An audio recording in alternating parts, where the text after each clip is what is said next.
नमस्कार दोस्तों, कैसे आप सब। तो मुझे ऐसा लगता है आप लोग अच्छे होंगे और जहाँ भी होंगे अपनी पढ़ाई को मन लगा के कर रहे होंगे। तो दोस्तों, हम आज आप लोगों के सामने इससे पहले की जितनी भी वीडियो थी वो आप ज़रूर देखिएगा। और मैं आज आपको संधि से, मैंने इससे पहले जो वीडियो थी उसमें संधि के प्रकार, संधि के और स्वर संधि के प्रकार के बारे में आपको विस्तार से चर्चा की थी। आज हम आपको संधि के व्यंजन संधि के बारे में आपको बताएंगे। और आप लोग अगर इस वीडियो को, पिछली वीडियो को नहीं देखें तो आप लोग पिछली वीडियो को ज़रूर देखिए, क्योंकि उसी वीडियो से आप इस आगे की वीडियो को अच्छे से समझ पाएंगे। क्योंकि देखिए, हिंदी व्याकरण एक ऐसे सब्जेक्ट है कि आप बीच से मत पढ़िए, जो भी पढ़िए विस्तार से पढ़िए, शुरू से पढ़िए। क्योंकि वर्णमाला से अगर हम शुरुआत करेंगे तब हम जाके छंद चौपाई यहाँ तक पहुँचेंगे, ठीक है ना। तो हमको शुरुआत से पढ़ा, और मैंने शुरुआत से ही आपको पढ़ाया है। वह मैंने इसी बुक से, जो मैं आपके सामने ये पृष्ठ लग रहा है, आदित्य जो है पब्लिकेशन की बुक है, इसी से मैं आपको पढ़ाई हूँ। और ये बुक बहुत अच्छी है। अगर आप लोग देखिएगा, पी कुमार एस की बुक है और बहुत अच्छी बुक है। ये बुक में आपको पूरा विस्तार से दिया जाएगा। उसके बाद कम से कम हर टॉपिक के 200 प्रीवियस ईयर क्वेश्चन इसमें प्रैक्टिस सेट मिलते हैं। तो बहुत अच्छी बुक है। आप लोग को इसी बुक से मैं पढ़ा रही हूँ, और मैंने भी इसी बुक से पढ़ा है। तो ठीक है, हम चलते हैं व्यंजन संधि पे।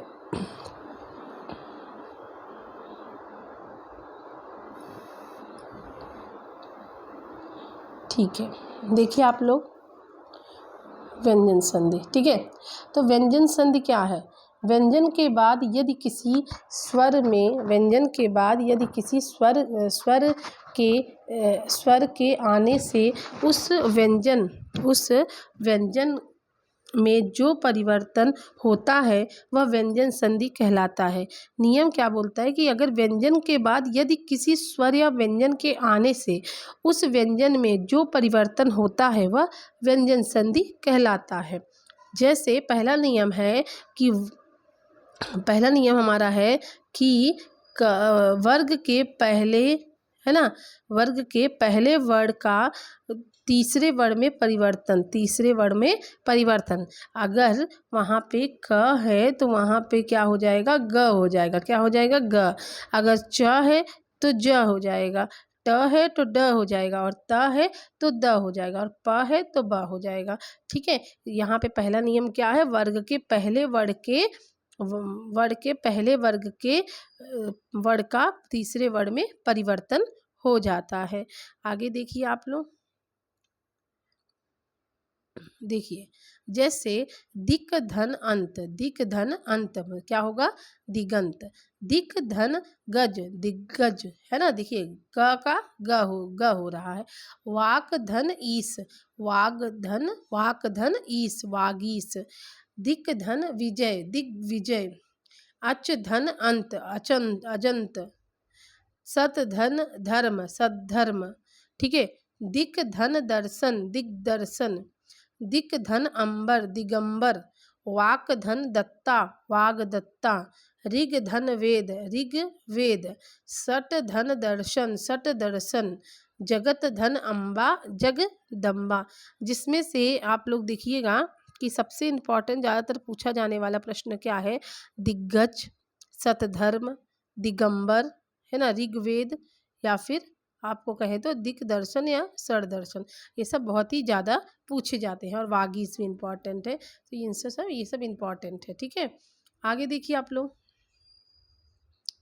दूसरा नियम क्या है? दूसरा नियम आपका कि वर्ग के पहले वर्ण का पांचवें वर्ण में परिवर्तन। क्या होता है? वर्ग के पहले वर्ण का पांचवें वर्ण में परिवर्तन। पांचवा क्या है? या, है ना, इड़नम। क्या होगा? ठीक है, पांचवें वर्ण में परिवर्तन, इड़नम। ठीक है, ये परिवर्तन होता है जिसे हम अनुनासिक ध्वनियां में बदल जाता है। जैसे देखिए आगे, वाक धन मय, वांगमय। उत धन मत, उन्मत। सत धन मित्र, सन्मित्र। उत धन मेष, उन्मेष। सट धन मास, षण्मास। तत् धन तन्मय, तन्मय। ठीक है, तत् धन नाम, तन्नाम। जगत धन नाथ जगन्नाथ, सत धन मति सन्मति, दिक धन नाग दिग्नांग, चित धन मय चिन्मय, उत धन नायक उन्नायक। ठीक है, तो ये हमारे क्या हो जाएंगे, ये हमारे उदाहरण हो जाएंगे व्यंजन संधि का दूसरे नियम का। वापस देखिए आप लोग, तीसरा नियम क्या हो जाएगा, छ संबंधित नियम। कौन सा संबंधित नियम, छ। स्वर, ह्रस्व स्वर या दीर्घ स्वर, ह्रस्व स्वर या दीर्घ स्वर का मेल होने से, छ से होने से, छ से पहले च जोड़ दिया जाता है। अगर ह्रस्व स्वर में अ ई उ री है और दीर्घ स्वर में आ ई उ ए ऐ हो ओ औ हो तो उसका क्या हो जाएगा, च जोड़ दिया जाएगा, स्वर दीर्घ स्वर में बदल दिया जाएगा। ठीक है, जैसे आगे देखिए उदाहरण देखेंगे तो समझ में आ जाएगा आप लोगों को। उदाहरण क्या है हमारा, संधि धन छेद, संधि धन छेद संछेद, अनुधन छेद अनुच्छेद। अब देखो छ और न नु क्या हो जाएगा, नु क्या है हमारा, ये ह्रस्व स्वर है, और ये छेद ए क्या है, दीर्घ स्वर है, तो ये क्या हो जाएगा, दीर्घ स्वर ही हो जाएगा और ये छेद बनेगा, मतलब अनुच्छेद। वृक्ष धन छाया, परिछन छेद परिच्छेद, यह व्यंजन संधि के उदाहरण है। विच्छेद व्यंजन संधि के उदाहरण। स्वधन छंद स्वच्छंद व्यंजन संधि के उदाहरण। लक्ष्मी धन छाया लक्ष्मी छाया व्यंजन संधि के उदाहरण। आधन छादन आच्छादन व्यंजन संधि के उदाहरण हैं। आगे देखिए, च संबंधित नियम। त व्यंजन के बाद क्या होगा, च छ हो तो ज हो जाता है, झ हो तो ज हो जाता है, ट ठ हो तो ट हो जाता है, ड ढ हो तो ड हो जाता है, और ल हो तो ल हो जाता है। मतलब सब में क्या होगा, हलंत लगेगा और पहला स्वर हो जाएगा। ठीक है, देखो जैसे त के बाद, उसके बाद एक और नियम है, त के बाद अगर श आए तो क्या होगा, त के बाद अगर स आए तो त का च हो जाएगा, त का क्या होगा, च हो जाएगा, और स का छ हो जाएगा। त के बाद अगर स आया, त धन स आया, तो त का क्या हो जाएगा, च हो जाएगा, और स का क्या हो जाएगा, छ हो जाएगा। ठीक है, आगे देखिए, त के बाद ह आए तो त का द हो जाएगा और ह का ध हो जाएगा। जैसे जैसे त, देखो एक मिनट देखो, त के बाद अगर ह आएगा, ठीक है, तो क्या हो जाएगा, त के बाद अगर ह आएगा तो त का द हो जाएगा और ह का क्या हो जाएगा, घ हो जाएगा, क्या हो जाएगा, ध हो जाएगा। ठीक है, तो आगे देखिए आप लोग, इसके उदाहरण देख लीजिए, आपको समझ में आ जाएगा। उत धन लास उल्लास इंपॉर्टेंट है। सत धन जन सज्जन, ये भी इंपॉर्टेंट है। वृत्त धन टीका वृत्त टीका इंपॉर्टेंट। उत धन छिन्न उच्छिन्न, उत धन डयन उड्डयन, उत धन लेख उल्लेख, ये सब क्या है, व्यंजन संधि के उदाहरण है। आगे देखिए आप लोग,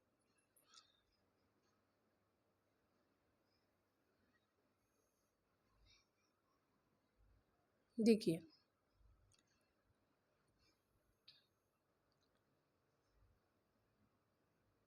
ठीक है, आप देखिए आगे, उत धन चारण उच्चारण, उत धन चारण उच्चारण, सत धन चित सच्चित व्यंजन संधि के उदाहरण है।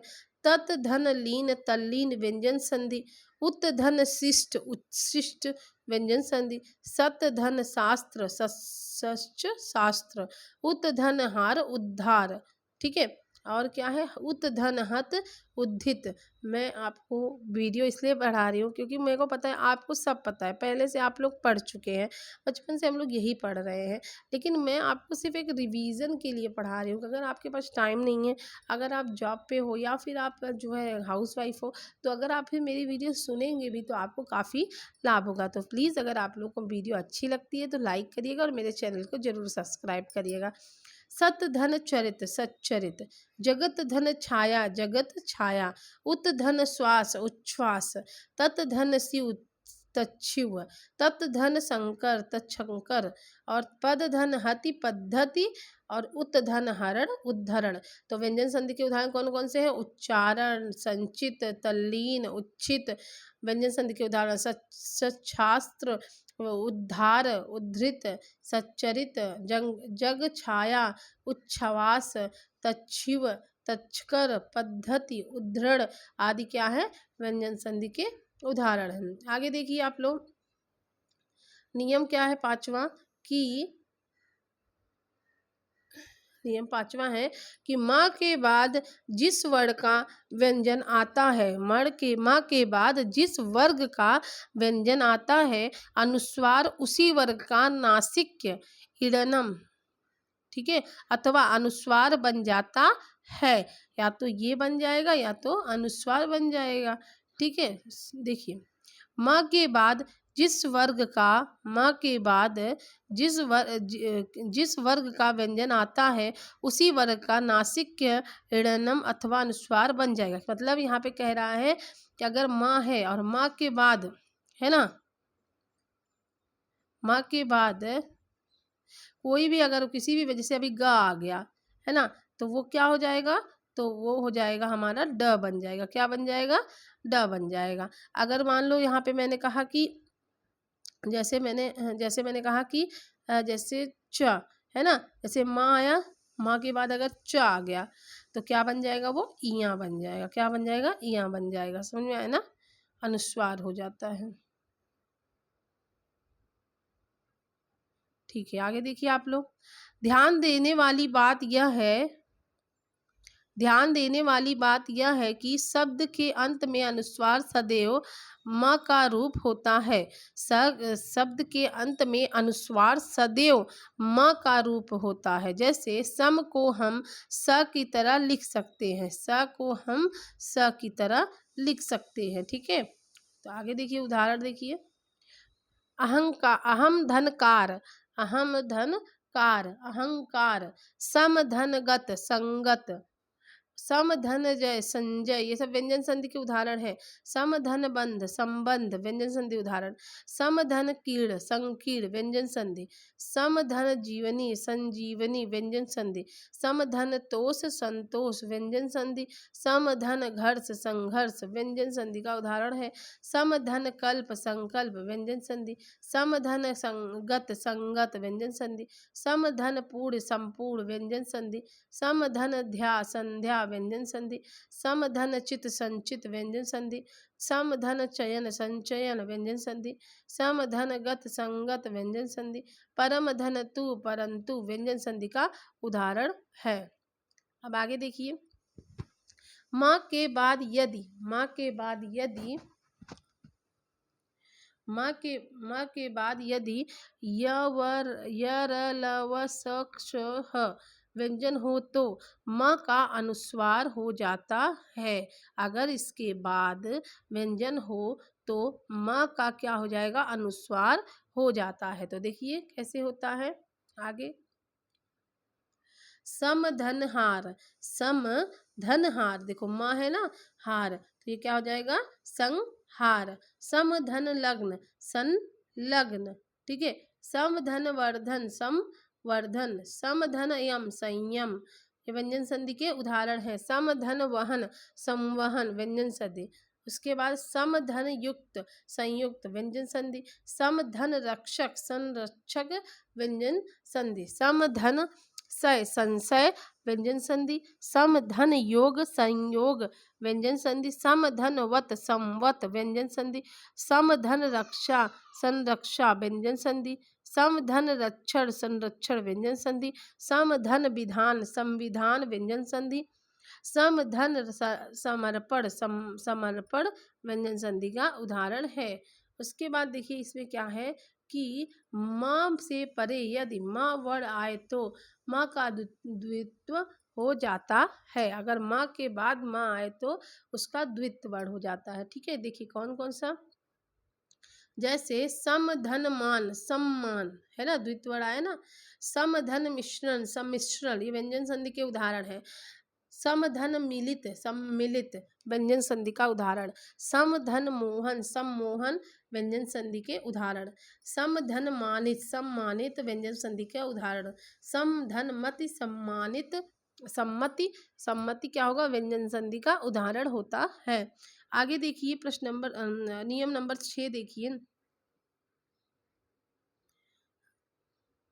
6 देखिए नियम नियम 6 है, न कारण यदि री र स के बाद न व्यंजन आता है तो उस न ड़ हो जाता है, भले ही बीच में क वर्ग प वर्ग अनुस्वार य व ह आदि में से कोई भी एक वर्ण क्यों ना आए, है ना। इसमें से कोई भी एक वर्ण क्यों ना आए, उसका क्या हो जाएगा, क वर्ग प वर्ग अनुस्वार य व ह आदि में से कोई एक वर्ण क्यों ना आ जाए।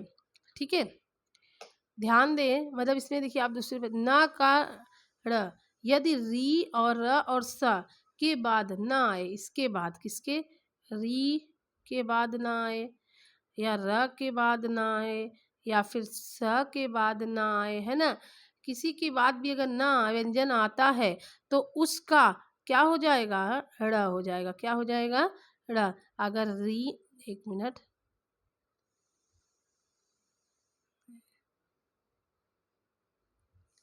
अगर नियम 6 क्या कह रहा है कि अगर छठवां, अगर री री के बाद हमारा ना आए, है ना, तो क्या तब भी क्या हो जाएगा, ड हो जाएगा, है ना।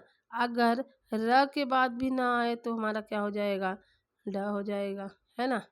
ऐसे ही अगर ल के बाद भी आए, है ना, अगर श के बाद भी आएगा तो भी हमारा क्या हो जाएगा, जैसे स के बाद भी अगर न आएगा तो हमारा क्या हो जाएगा, ड ही हो जाएगा। ठीक है, तो जैसे देखिए ध्यान दीजिए कि ध्यान देने वाली बात है कि च ट त श श का व्यवधान होने पर न को ड़ नहीं होता।